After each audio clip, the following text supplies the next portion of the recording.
नमस्कार, जय हिंद। मैं अंकित मिश्र एक बार फिर से हार्दिक स्वागत करता हूं आपके अपने चैनल एग्जाम तक पर। दोस्तों, उत्तर प्रदेश फॉरेस्ट गार्ड 2021 से कतई जहर सीरीज का 5वां वीडियो लेकर एक बार फिर से आप सबके समक्ष उपस्थित हूं। और जितने भी छात्र इस कतई जहर सीरीज को यहां पर ज्वाइन किए हुए हैं और इसकी एक भी क्लास को मिस नहीं कर रहे हैं, उनको बता देना चाहता हूँ कि 60 में से 55 क्वेश्चन आपको इसी सीरीज से टकराएंगे। इसलिए एक भी क्लास को मिस नहीं करना है। अगर आपने पहली, दूसरी, फिर तीसरी या फिर चौथी क्लास में किसी भी क्लास को मिस कर दिया है तो डिस्क्रिप्शन बॉक्स में आपको लिखा रहेगा इस वीडियो की प्लेलिस्ट, जाकर उसको क्लिक कर लीजिए और 4 वीडियो में जो भी नहीं देखा उसको देख लीजिए। ठीक है दोस्तों, आगे बढ़ते हैं और अपने वीडियो की शुरुआत करते हैं। एक बात दोस्तों और जान लीजिए कि आप लोगों की सुविधा के लिए मैंने एक व्हाट्सएप ग्रुप भी बना दिया है, एक व्हाट्सएप ग्रुप भी बना दिया है और इस व्हाट्सएप ग्रुप की लिंक आपको डिस्क्रिप्शन बॉक्स में मिल जाएगी। ठीक है, वहाँ से आप इसको ज्वाइन कर सकते हैं और व्हाट्सएप जो ग्रुप है वहाँ पर हम आपको स्टडी मटेरियल और दैनिक के करंट अफेयर वगैरह आपको साझा करते रहते हैं। चलिए दोस्तों, आज के अपने पहले और पूरी सीरीज के एक हमें क्वेश्चन की तरफ कि किस प्रकार के ऊतक ऊतक को इंग्लिश में दोस्तों टिश्यू कहते हैं, इस बात को नोट करके चलेंगे को किस प्रकार के आपके ऊतक को शरीर के सुरक्षा कवच का कार्य करते हैं, शरीर के सुरक्षा कवच का। तो दोस्तों, जो एपिथेलियम ऊतक होते हैं ये शरीर की सुरक्षा के लिए काम करते हैं। दोस्तों, आप बताते हैं कि ऊतक 2 प्रकार के होते हैं, एक होता है जंतु ऊतक और एक होता है आपके पादप ऊतक। इसमें दोस्तों जो आपका जंतु ऊतक होता है यह स्वतः भी 4 प्रकार का होता है। इसमें एक होता है एपिथेलियम ऊतक और दोस्तों एक होता है इसमें आपका स्थायी ऊतक, स्थायी कह रहे हैं वो संयोजी ऊतक। इसके अलावा दोस्तों इसमें तीसरा होता है आपके मांसपेशीय ऊतक, मांसपेशीय ऊतक नोट करके चलेंगे।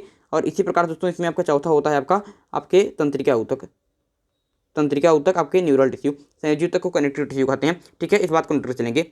और ऊतक की बात करते हैं तो ऊतक आपके विभिन्न प्रकार की कोशिकाओं से, विभिन्न प्रकार की सेल्स जो हमारे शरीर में कोई विशिष्ट कार्य करती हैं उनके समूह से ही आपके ऊतक का निर्माण होता है। बहुत ज़्यादा इंपॉर्टेंट है, इसलिए इस बात को नोट करके चलेंगे। अगर क्वेश्चन पूछ ले कि जंतु ऊतक कितने प्रकार के होते हैं तो एक जंतु ऊतक 4 प्रकार के, संयोजी ऊतक, एपिथेलियम ऊतक, मांसपेशीय ऊतक और तंत्रिका ऊतक होते हैं। और जो इसमें एपिथेलियम ऊतक होता है यह शरीर के सुरक्षा कवच के समान कार्य करता है। आगे बढ़ते हैं नेक्स्ट क्वेश्चन की तरफ।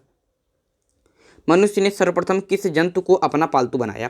तो किस जंतु को सर्वप्रथम पालतू बनाया था? तो दोस्तों जो कुत्ता होता है इसको इंग्लिश में कहते हैं डॉग। यह क्या होता है, इसको सर्वप्रथम मनुष्य ने अपना पालतू बनाया था। और यहाँ पर कुत्ते की बात आई तो मैं आपको बता देता हूँ कि इसका वैज्ञानिक नाम क्या है, साइंटिफिक नाम क्या है, वैज्ञानिक नाम।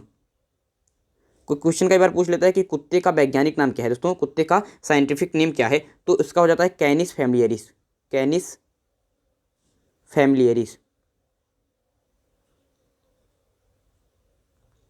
कैनिस फैमिलियरिस क्या होता है, आपके कुत्ते का वैज्ञानिक नाम होता है। फैमिलियरिस की स्पेलिंग आप देख लीजिए, मुझे शायद इसमें कुछ गलती हो सकती है, बट कैनिस फैमिलियरिस इसका वैज्ञानिक नाम होता है। इस बात को नोट करके चलेंगे। और डॉग आपके कैट का क्या होता है, कैट का वैज्ञानिक नाम क्या होता है, इस बात का आंसर आप लोग कमेंट बॉक्स में अवश्य दीजिएगा। नेक्स्ट क्वेश्चन की तरफ कि किस वैज्ञानिक ने सर्वप्रथम बर्फ के 2 टुकड़ों को आपस में घिसकर पिघला दिया? बहुत ही इंपॉर्टेंट सा क्वेश्चन है। ऐसे कुछ अजीबो टाइप के क्वेश्चन भी आपके पेपर में कई बार पूछ लेते हैं, इसलिए मैं आपके उससे भी क्वेश्चन आपके लिए लेकर आया हूं कि किस वैज्ञानिक ने सर्वप्रथम बर्फ के 2 टुकड़ों को आपस में घिसकर पिघला दिया? तो डेवी नाम के वैज्ञानिक ने। किसने? डेवी नाम के वैज्ञानिक ने। आगे बढ़ते हैं चौथे क्वेश्चन की तरफ कि हीरा चमकदार क्यों दिखाई देता है? तो सामूहिक आंतरिक परावर्तन के कारण। बहुत ज़्यादा इंपॉर्टेंट है कि आंतरिक जो परावर्तन होता है इसके कारण ही हीरा चमकदार दिखाई देता है। ये क्वेश्चन आपको बहुत ही ज़्यादा इंपॉर्टेंट है, इसलिए आपको याद कर लेना है। कई बार आपसे परीक्षा में पूछ लिया गया कि हीरा चमकदार क्यों होता है, तो सामूहिक आंतरिक परावर्तन के कारण। आगे बढ़ते हैं कि गोबर गैस में मुख्य रूप से क्या पाया जाता है? जो गोबर गैस है इसमें मुख्य रूप से मीथेन पाया जाता है, CH4 लिखते हैं, मेथेन। इस गोबर गैस में मुख्य रूप से ये पाया जाता है, बहुत ज़्यादा इंपॉर्टेंट है। आगे बढ़ते हैं। तरंग चलती है तो वे अपने साथ ले जाती हैं, तरंग चलती हैं तो अपने साथ क्या ले जाती हैं? अपने साथ ऊर्जा ले जाती हैं, एनर्जी ले जाती हैं, एनर्जी आपकी ले जाती हैं। ठीक है, बहुत ज़्यादा इंपॉर्टेंट है कि तरंग चलती हैं, जब तरंग चलती हैं तो अपने साथ ले जाते हैं क्या? ऊर्जा। आगे बढ़ते हैं नेक्स्ट क्वेश्चन की तरफ कि सूर्य ग्रहण के समय सूर्य का कौन सा भाग दिखाई देता है? तो सूर्य ग्रहण के समय सूर्य का जो किरीट वाला भाग होता है, जिसे कोरोना भी कहते हैं, किरीट, वो आपका क्या होता है? दिखाई देता है। बहुत ही ज़्यादा इंपॉर्टेंट है, इसलिए नोट करके जाएंगे। और सूर्य की यहाँ पर दोस्तों बात करते हैं, सूर्य को सौर मंडल का जनक कहा जाता है, सौर मंडल का जनक कहा जाता है, सौर मंडल का जनक कहा जाता है। इस बात को नोट करके चलेंगे। और सौर मंडल की बात करते हैं तो सौर मंडल में कुल हमारे आज के 8 ग्रह हैं। कितने हैं? 8 ग्रह हैं, जिसमें 6 ग्रह की खोज आपके 6 ग्रह की खोज तो आपकी किसने की? आपकी गैलीलियो ने की है, गैलीलियो ने ही की है। लास्ट के जो 2 ग्रह हैं, एक है आपके अरुण और एक है वरुण। इन 2 की खोज आपके इन्होंने नहीं कर पाए थे, इन्होंने अपने आपके इन्होंने इसकी खोज नहीं कर पाई थी। मतलब इन्होंने ब्रह्मांड को जब देखा था तो 8 ग्रह में से 6 ग्रहों को देख लिया था, बुध, शुक्र, पृथ्वी, मंगल, शनि तक। फिर अरुण और वरुण की खोज किसने की? चलिए बता देता हूँ। आपके जॉन गॉले नाम के वैज्ञानिक ने, जॉन गॉले नाम के वैज्ञानिक ने अरुण की खोज की। और विलियम हर्सेल नाम के वैज्ञानिक ने, विलियम हर्सेल नाम के वैज्ञानिक ने अरुण ग्रह की खोज की। बहुत ज़्यादा इंपॉर्टेंट है, इस बात को नोट करके चलेंगे। सौरमंडल का दोस्तों सबसे छोटा ग्रह कौन सा है? तो सौरमंडल का सबसे छोटा ग्रह आपके बुध हो जाता है और सबसे हल्का भी यही है। और सौरमंडल का सबसे बड़ा ग्रह कौन सा है? तो सौरमंडल का सबसे बड़ा ग्रह दोस्तों हो जाता है आपके बृहस्पति। बृहस्पति सही उत्तर हो जाएगा। अगर क्वेश्चन पूछ ले कि सौरमंडल का वह कौन सा ग्रह है जिसके पास उपग्रहों की संख्या सबसे अधिक है? उपग्रहों की संख्या अधिक जिसके पास, संख्या जिसके पास क्या है? सर्वाधिक है। तो बच्चों बात करते हैं यहाँ पर शनि की। जो शनि उपग्रह है इसके पास सर्वाधिक उपग्रह है, लगभग 82 हैं। कितने हैं? 82 हैं। इस बात को 82 या फिर 89 से कुछ हैं। तो उपग्रहों की संख्या में सर्वाधिक आपके शनि के पास ही है, इस बात को नोट करके चलेंगे। तो यहाँ पर कई सारी चीज़ें मैंने आपको बता दी हैं, इसलिए इन सब चीज़ों को याद करके आगे बढ़ते हैं नेक्स्ट क्वेश्चन की तरफ। आपके कपड़ों से जंग के धब्बे हटाने के लिए प्रयोग किया जाता है ना। तो कपड़ों से जंग के धब्बे हटाने के लिए प्रयोग किया जाता है, आपको पूरा लिखना चाहिए था।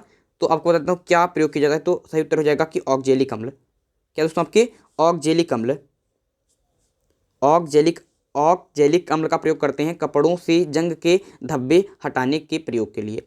गन्ने में लाल सड़न रोग किसके कारण उत्पन्न होता है? जो गन्ने होते हैं आपके उसमें लाल सड़न रोग, जो आप देखते हैं गन्ने कभी खाते हैं तो उसमें लाल, ये तो मुझे लगता है सब लोगों ने देखा है, सब लोगों ने देखा होगा। जिन जिन लोगों ने ये देखा होगा कमेंट बॉक्स में बताइएगा कि कितने लोगों ने गन्ना खाया है और गन्ना खाते हुए उन्होंने देखा है कि उसके अंदर एक लाल लाल सा पड़ जाता है, लाल सड़न पड़ जाती है। तो गन्ने में लाल सड़न रोग किसके कारण होता है? तो कवकों के द्वारा होता है। किसके द्वारा होता है? आपके कवकों के द्वारा होता है।